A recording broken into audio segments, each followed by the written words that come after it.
ವಾಗರ್ಥಾವಿವ ಸಂಪೃಕ್ತೌ ವಾಗರ್ಥ ಪ್ರತಿಪತ್ತಯೇ ಜಗತಃ ಪಿತರೌ ವಂದೇ ಪಾರ್ವತಿ ಪರಮೇಶ್ವರೌ. ಅಸಾಧ್ಯ ಸಾಧಕ ಸ್ವಾಮಿನ್ ಅಸಾಧ್ಯಂ ತವ ಕಿಂ ವದ ರಾಮದೂತ ದಯಾ ಸಿಂಧೋ ಮತ್ಕಾರ್ಯಂ ಸಾಧಯಃ ಪ್ರಭೋ. ಜಗದ್ರಣಾಂಗಣೆ ಯಸ್ಯ ಸ್ಮರಣಂ ಜಯ ಕಾರಣಂ ಪಾರ್ಥಸಾರಥಿಯೇ ತಸ್ಮೈ ಶ್ರೀ ಕೃಷ್ಣ ಬ್ರಹ್ಮಣೇ ನಮಃ. ಇವತ್ತಿನ ದಿನ ನನ್ನ ಪಾಲಿಗೆ ಅವಿಸ್ಮರಣೀಯವಾಗಿತ್ತು. ಬೆಳಗಿನಿಂದ ಗುರುಗಳ ಜೊತೆನ ಒಡನಾಟ, ಅವರ ಆಶೀರ್ವಾದ, ಅವರ ಅನುಗ್ರಹದಲ್ಲಿ ಇದ್ದು ಉಡುಪಿಯ ಈ ಪಾವನ ಕ್ಷೇತ್ರದಲ್ಲಿದ್ದದ್ದು ನನ್ನ ಜೀವನದ ಅವಿಸ್ಮರಣೀಯ ದಿನಗಳಲ್ಲಿ ಒಂದು ಅಂತ ಹೇಳೋದು ಇಷ್ಟಪಡ್ತಾ,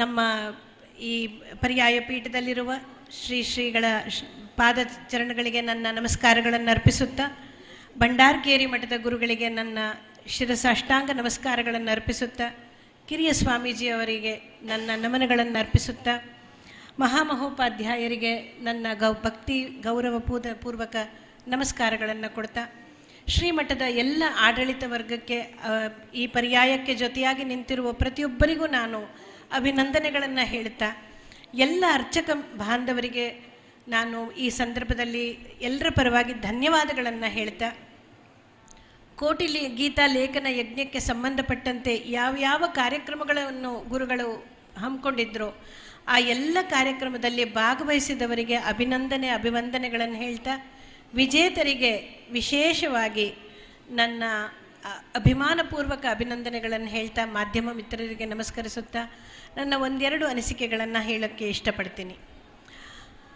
ಎಲ್ಲ ಭಾರತದ ಸಾಹಿತ್ಯದ ಪ್ರಕಾರದಲ್ಲಿ ಅಥವಾ ಜ್ಞಾನ ಪರಂಪರೆಯ ವಿಭಾಗಗಳಲ್ಲಿ ಭಗವದ್ಗೀತೆಗೆ ಅತ್ಯಂತ ಹೆಚ್ಚಿನ ಪ್ರಾಶಸ್ತ್ಯ ದೊರೆತಿದೆ, ಅತ್ಯಂತ ಜನಮನ್ನಣೆ ದೊರೆತಿದೆ. ಯಾಕೆ ಇದನ್ನು ಅಂತ ನೋಡಿದಾಗ, ಹೀಗೆ ಅಂತ ನೋಡಿದಾಗ ಅನೇಕ ಕಾರಣಗಳು ಗೋಚರಿಸುತ್ತವೆ.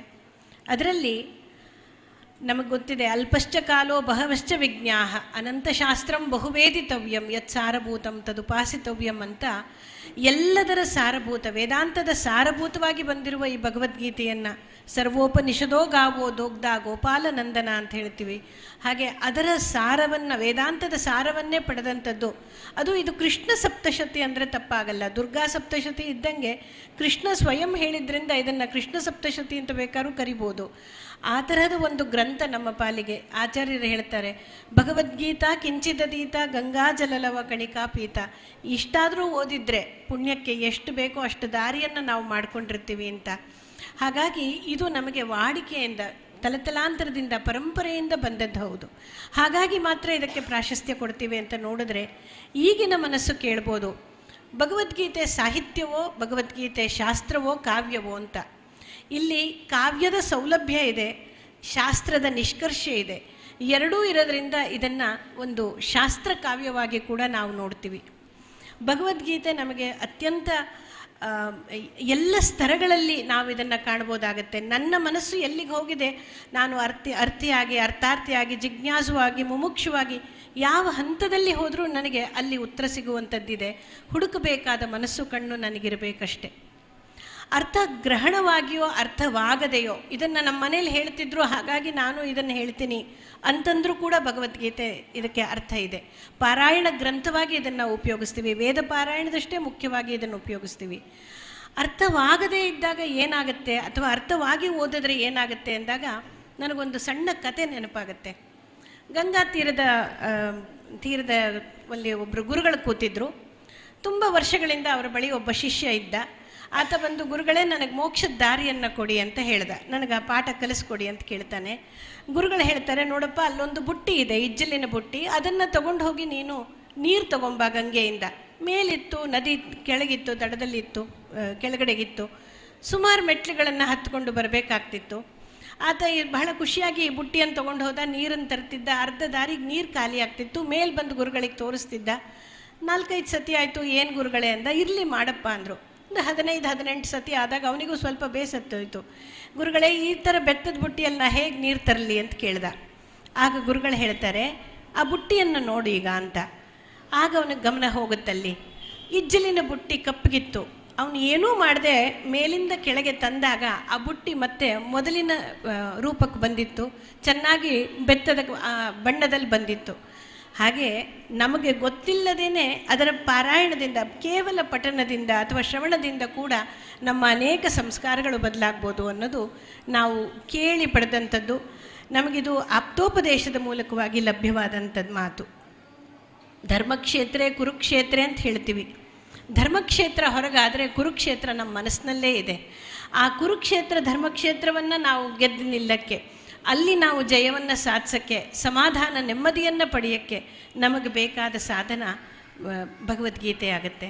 ಇದೆಲ್ಲ ಬೇಡ ನನಗೆ ಮ್ಯಾನೇಜ್ಮೆಂಟ್ ದೃಷ್ಟಿಯಿಂದ ಅದ್ರ ಬಗ್ಗೆ ಬೇಕಾದಷ್ಟು ಮಾತುಕತೆಗಳಾಗಿದೆ. ಇದು ಯಾವುದೂ ಬೇಡ.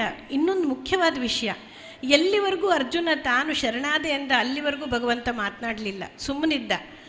ಅದೇ ರೀತಿಯಲ್ಲಿ ಎಲ್ಲಿವರೆಗೂ ಒಬ್ಬ ವ್ಯಕ್ತಿ ತಾನಾಗೆ ತಯಾರಾಗಲ್ವೋ ಅಲ್ಲಿವರೆಗೂ ಸಂಸ್ಕಾರ ಬದಲಾವಣೆ ಸಾಧ್ಯವಿಲ್ಲ. ಔಷಧಿ ಇರ್ಬೋದು, ಕೌನ್ಸಿಲಿಂಗ್ ಇರ್ಬೋದು, ಅವರು ತಯಾರಾದಾಗ ಮಾತ್ರ ಅದು ಫಲ ಕೊಡುತ್ತೆ.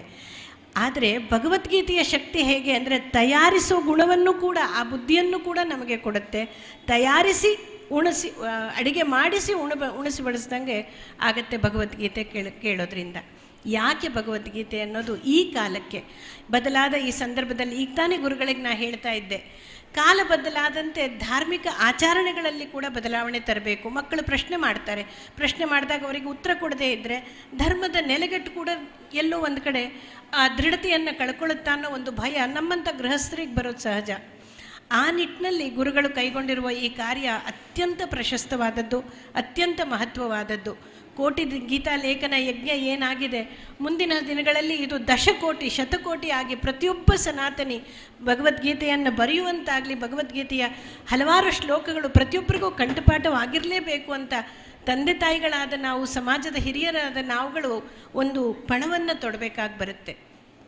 ಮುಂದಿನ ದಿನಗಳಲ್ಲಿ ಇಷ್ಟು ಎಲ್ಲ ಕಡೆಯಿಂದ ಬರ್ತಾ ಇರೋ ಮಾಧ್ಯಮಗಳ ಇನ್ಫ್ಲುಯೆನ್ಸ್ ಇರ್ಬೋದು, ಸೋಷಿಯಲ್ ಮೀಡಿಯಾ ಇರ್ಬೋದು, ಪಾಶ್ಚಾತ್ಯೀಕರಣ ಇರ್ಬೋದು, ಈ ಎಲ್ಲದರ ಮಧ್ಯೆ ನಾವಿಷ್ಟು ಸ್ವಂತಿಕೆಯನ್ನು ಉಳಿಸ್ಕೊಂಡು ನಮ್ಮತನವನ್ನು, ಭಾರತೀಯತೆಯನ್ನು ಉಳಿಸ್ಕೊಳ್ಳಿ ಅಂತ ಅದೇ ನಿಟ್ಟಿನಲ್ಲಿ ಈಗ ತಾನೇ ಭಾರತದ ಮೇಳದ ಉದ್ಘಾಟನೆ ಕೂಡ ನಡೀತು. ಅತ್ಯಂತ ಸುಂದರವಾದ ಕಾರ್ಯಕ್ರಮ, ಅತ್ಯಂತ ಸುಂದರವಾದ ಆಲೋಚನೆಗಳು, ಈಗಿನ ಕಾಲಕ್ಕೆ ಪ್ರಸ್ತುತವಾಗಿ ಬೇಕಾದಂಥದ್ದು, ಈಗಿನ ಜನಾಂಗ ನೋಡಬೇಕಾದಂಥ ವಿಚಾರಗಳವು. ಹಾಗಾಗಿ ಇಂಥ ಒಳ್ಳೆ ಕಾರ್ಯಕ್ರಮಗಳನ್ನು ಕೈಗೊಂಡಿರುವ ಗುರುಗಳಿಗೆ ಸಮಾಜದ ಪರವಾಗಿ ನಾನು ನಮಸ್ಕಾರಗಳನ್ನು ಧನ್ಯವಾದಗಳನ್ನು ಅರ್ಪಿಸೋಕ್ಕೆ ಇಷ್ಟಪಡ್ತೀನಿ. ಭಗವದ್ಗೀತೆ ನನ್ನ ಮೇಲೆ ಏನು ಪರಿಣಾಮ ಬೀರಿದೆ ಅಂತ ನಾನು ಯೋಚನೆ ಮಾಡ್ಕೋತಾ ಇದ್ದೆ. ಇಷ್ಟು ದೊಡ್ಡ ಕಾರ್ಯಕ್ರಮ, ನಾನು ಗೀತೆಯ ವಿದ್ಯಾರ್ಥಿ ಅಲ್ಲ, ನಾನು ಆಯುರ್ವೇದ ವೈದ್ಯೆ. ಆದರೆ ಗೀತೆಯಲ್ಲಿ ಆಸಕ್ತಳಾಗಿ ಒಂದಿಷ್ಟು ಓದ್ಕೊಂಡಿದ್ದೆ. ಯಾವ ಶ್ಲೋಕ ಅಂತಂದಾಗ ಗುರುಗಳು ಅವರ ಪಾಡ್ಕ್ಯಾಸ್ಟ್ನಲ್ಲಿ ಹೇಳಿದ್ದಾರೆ, ನನ್ನ ಮನಸ್ಸಿನಲ್ಲಿ ಅದೇ ಶ್ಲೋಕ ಯಾವಾಗಲೂ ಅನ್ನಿಸ್ತಾ ಇತ್ತು. ಮಾತ್ರ ಸ್ಪರ್ಶಾಸ್ತು ಕೌಂತೆಯ ಶೀತೋಷ್ಣ ಸುಖ ದುಃಖದಾಹ ಆಗಮ ಪಾಯಿನೋ ಅನಿತ್ಯಾಹ ತಾಮ್ ತಿತಿಕ್ಷಸ್ವ ಭಾರತ. DVG ಅವರು ಹೇಳ್ತಾರೆ, ಸಹನೆ ವಜ್ರದ ಕವಚ ಮಂಕುತಿಮ್ಮ ಅಂತ. ಸ್ವಸ್ಥತೆಯ ಕದಲಿಸದ ಜಗದಾಸ್ತೆಯೊಂದು ಗುಣ, ಆಸ್ತೆಯನ್ನು ಕುಂದಿಸದ ತಾಟಸ್ಥ್ಯ ಒಂದು, ನಷ್ಟ ಲಾಭಗಳಲ್ಲಿ ಲಘು ಹಾಸ್ಯ ನಯವೊಂದು, ಸ್ವಸ್ತಿಗ ಅವಶ್ಯಕವೋ ಮಂಕುತಿಮ್ಮ ಅಂತ. ಕಷ್ಟ ಸುಖ ಬಂದೇ ಬರುತ್ತೆ, ಹಾಗಂತ ಯಾವುದೂ ಹೊರಗಡೆ ಪ್ರಕೃತಿಯಲ್ಲಿ ಬದಲಾವಣೆ ಆಗೋದಿಲ್ಲ. ಅದ್ರ ಪಾಡಿಗೆ ಅದು ನಡ್ಕೊಂಡು ಹೋಗುತ್ತೆ. ಕಾಲ ಯಾರಿಗೂ ಕಾಯೋದಿಲ್ಲ, ತನ್ನ ಪಾಡಿಗೆ ತಾನು ನಡಿಬೇಕಾದ್ದೆಲ್ಲ ಕ್ರಿಯೆಗಳು ನಡೀತಿದೆ. ಆ ವ್ಯತ್ಯಾಸ ಎಲ್ಲ ಆಗ್ತಾ ಇದೆ ಕೇವಲ ಇಂದ್ರಿಯಾರ್ಥಗಳ ಸನ್ನಿಕರ್ಷದಲ್ಲಿ ಆಗ್ತಾ ಇರುವಂಥ ಈ ತೊಂದರೆ ನಮಗೆ ಇದೇ ನಿಜವೇನೋ, ಇದೇ ಜೀವನವೇನೋ ಅನ್ನೋ ಒಂದು ಭ್ರಮೆಯನ್ನು ಉಂಟು ಮಾಡುತ್ತಲ್ಲ, ಆ ಭ್ರಮೆಯನ್ನು ತೆಗೆಯೋದಕ್ಕೆ ಬೇಕಾದಂಥದ್ದು, ಮಾನಸಿಕ ದೃಢತೆಯನ್ನು ಕೊಡೋಕ್ಕೆ, ಎಂಡ್ಯೂರೆನ್ಸ್ ಅಂತ ಏನು ಹೇಳ್ತೀವಿ, ಅದಕ್ಕೆ ಅತ್ಯಂತ ಮುಖ್ಯವಾಗಿ ಬೇಕಾದದ್ದು ಭಗವದ್ಗೀತೆ. ಇಂದಿನ ವಿದ್ಯಾರ್ಥಿಗಳಿಗೆ, ಇಂದಿನ ಯುವಕರಿಗೆ ಮಾತೆತ್ತಿದ್ರೆ ನಾವಿವತ್ತು ಸಮಾಜದಲ್ಲಿ ನೋಡೋದು ಡೈವೋರ್ಸು. ಸ್ವಲ್ಪನೂ ನಮಗೆ ತಾಳ್ಮೆನೇ ಇಲ್ವಾ, ಈ ರೀತಿಯ ಜನಾಂಗ ಆಗಿದ್ದೀವ ಅಂತ ಅನ್ನಿಸ್ತಾ ಇರುತ್ತೆ.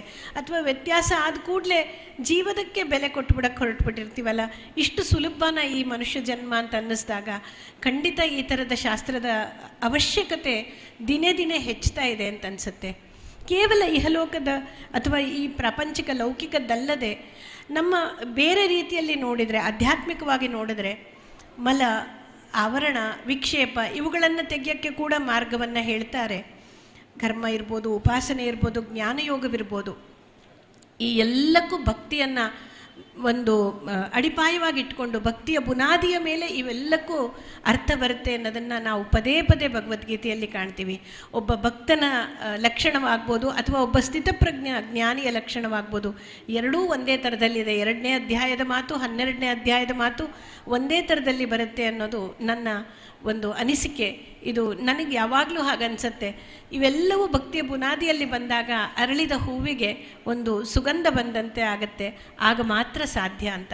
ಅದನ್ನು ಅನೇಕ ಥರದಲ್ಲಿ ಹೇಳ್ತಾರೆ. ಸರ್ವಧರ್ಮಾನ್ ಪರಿತ್ಯಜ್ಯ ಮಾಮೇಕಂ ಶರಣಂ ವ್ರಜ ಅಹಂ ತ್ವಾಂ ಸರ್ವ ಪಾಪೇಭ್ಯೋ ಮೋಕ್ಷಯಿಷ್ಯಾಮಿ ಮಾ ಶುಚ. 2ನೇ ಅಧ್ಯಾಯದ 11ನೇ ಶ್ಲೋಕದಲ್ಲಿ ಕೂಡ ಅಶೋಚ್ಯಾನ್ ಅನ್ವಶೋಚನ್ ಹೇಳ್ತಾ ಪ್ರಜ್ಞಾವಾದಾಂಶ್ಚ ಭಾಷಸೆ, ಅಲ್ಲಿ ಕೂಡ ಮಾಶುಚ ಬೇಕಾಗಿಲ್ಲ, ಈ ನಿನ್ನ ವಿನಾಕಾರಣದ ದುಃಖ ಯೋಚನೆ ಬೇಡ. 18ನೇ ಅಧ್ಯಾಯ 66ನೇ ಶ್ಲೋಕ ಮುಗಿಸ್ತಾ ಬರ್ತಾನೆ, ಆಗ ಕೂಡ ಹೇಳೋದು ದುಃಖ ಬೇಡ. ಅಲ್ಲಿಗೆ ಆನಂದ ನಮ್ಮ ನಿಜ ಸ್ವರೂಪ, ನಾವಾಗೆ ಅದನ್ನು ವಿಪರೀತ ಮಾಡಿಕೊಂಡು ಬರೀ ದುಃಖದಲ್ಲಿ ಇದ್ದು ಇದು ಸಂಸಾರ ಅಂತ ಅನ್ಕೋತೀವಲ್ಲ, ಇದರ ಅವಶ್ಯಕತೆ ಇಲ್ಲ.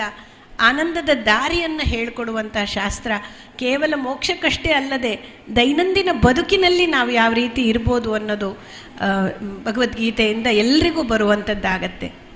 ಮುಂದಿನ ಹೆಜ್ಜೆ ನಮ್ಮ ಶ್ರೀ ಗುರುಗಳಾಗಿರ್ಬೋದು, ಎಲ್ಲರೂ ತಿಲಕರಾದಿಯಾಗಿ ತಿಲಕರು, ಗಾಂಧಿಯವರು, ದಯಾನಂದ ಸರಸ್ವತಿಗಳು, ಶಿವಾನಂದರು, ಸ್ವಾಮಿ ಚಿನ್ಮಯಾನಂದರು, ಎಲ್ಲ ಮಠಾಧೀಶ್ವರರು, ಎಲ್ಲ ಯತಿಗಳು ಇದರ ಬಗ್ಗೆ ಸಾಕಷ್ಟು ಗಮನವನ್ನು ಕೊಟ್ಟಿದ್ದಾರೆ. ಈಗೀಗ ಸಂಘ ಸಂಸ್ಥೆಗಳು ಇದರ ಬಗ್ಗೆ ಸಾಕಷ್ಟು ತಗೋತಿದೆ. ಇದು ಪ್ರತಿಯೊಂದು ಮನೆ ಮಗುವಿಗೆ ತಲುಪಬೇಕು, ಇನ್ನೂ ಸುಲಭವಾದ ಭಾಷೆಯಲ್ಲಿ ಎಲ್ರಿಗೂ ಸಿಗೋ ಹಾಗೆ ನಾವು ಟೀಚ್ ಒನ್ ಅಂತ ಒಂದು ತಗೊಂಡು ಭಗವದ್ಗೀತೆಯ ಪ್ರಸಾರದಲ್ಲಿ ತೊಡಗಿದಾಗ ಇದರಲ್ಲಿ ಗಟ್ಟಿಯಾಗೋದು ವ್ಯಕ್ತಿನೂ ಹೌದು, ಸಮಾಜನೂ ಹೌದು. ವ್ಯಕ್ತಿ ಗಟ್ಟಿಯಾದರೆ ಸಮಾಜ ಗಟ್ಟಿ. ಮತ್ತು ನಾವು ಯಾವಾಗಲೂ ಹೇಳ್ಕೊಂಡು ಬಂದಿರೋದು ಆತ್ಮನೋ ಮೋಕ್ಷಾರ್ಥಂ ಜಗದ್ಹಿತಾಯ ಚ ಜೀವನೇ ಯಾವದಾದಾನಂ ಸ್ಯಾತ್ ಪ್ರದಾನಂ ತಥೋಧಿಕಂ ಇತ್ಯೇಷ ಪ್ರಾರ್ಥನಾಸ್ಮಾಕಂ ಭಗವನ್ ಪರಿಪೂರ್ಯತಾಮ್ ಅಂತ ನಾವು ಉದ್ದಕ್ಕೂ ಹೇಳ್ಕೊಂಡು ಬಂದಿದ್ದೀವಿ.